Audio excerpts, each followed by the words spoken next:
Savol. Assalomu alaykum ustoz. Dropshipping savdo usuli shar'an to'g'ri emas degan hukmning tafsilotini va sababini qoldirib qo'ysangiz. Alloh rozi bo'lsin, rahmat.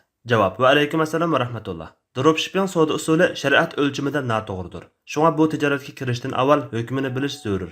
Bo'lmasa bir muddatdan keyin to'g'ri emas ishni qilibdiq deb yenishga to'g'ri keldi.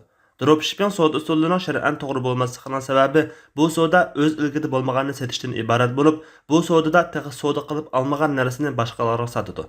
Bu mahsulotni sotganda ilkingda bo'lmaganini sotma degan hadisdagi cheklama doirasiga kiradi.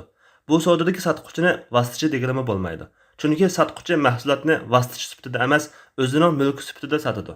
Buningda yana o'zini mahsulot ilgisi qilib ko'rsatib, boshqalarni go'llash va tamojin chiqimiga aloqador aldamchilik bilan e'lon tashviqotidagi aldamchilikmi, yolg'on baho va yolg'on xaridorlarni yasab, iste'molchini aldash kabi saxtliqlarmi yo'q emas.